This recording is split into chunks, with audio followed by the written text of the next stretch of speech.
What would you think about setting term limits for a prime minister? Agree. Agree. Okay. Nobody, as Freddie said, nobody should want this job for that long. This will kill you, and also, it has killed many of ours. Also agreed. Because the best person after a long, long time becomes impossible. Next thing is, with statutory corporations, example, CBC, do you think that should be in the control of any political party, i.e. a government? Our statutory bodies are by nature government entities, so they will be under government ownership. But what you are asking is the issue of political interference. That is a problem we are facing with now. And it's something that we have to get away from.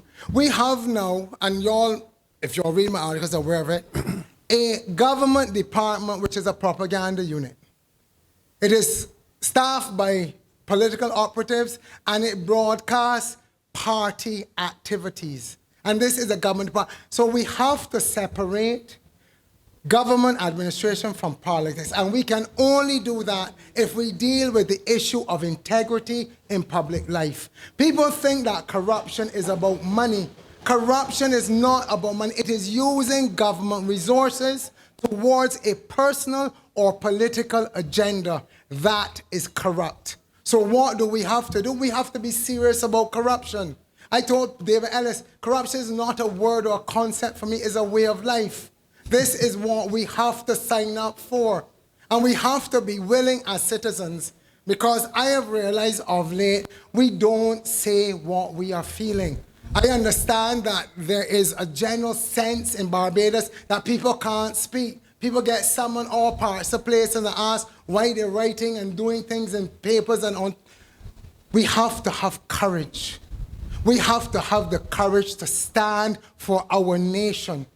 We have to step out, as I said, of our comfort zones. I am not desirous of necessarily being in this role, but it is one that I have to make to encourage other people to take a similar step if we are going to move forward as a people. Because I've got people here that I know can do so much more. All they need is people to put the work on them and say to them, let us do it for Barbados. We have people out there, as Brian is raising, who are willing to get into politics if they can see the integrity and the transparency of process, and that is not in existence. And unfortunately, I cannot speak with confidence and put my head on a block and say that it happens where I operate either. So we have to clean up this mess that is carrying us all down.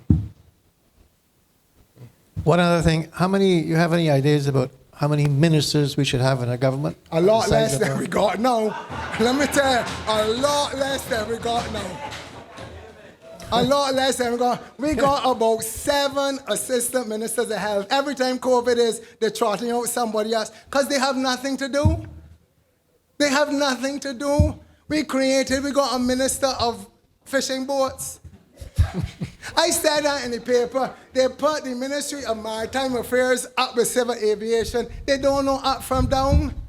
That is the confusion. Until I wrote in the paper and talked about the destruction to the reef, then the minister came out and said, no cruise ships can dock off the West Coast anymore. But he didn't send me salary. I do work. This is what needs to stop.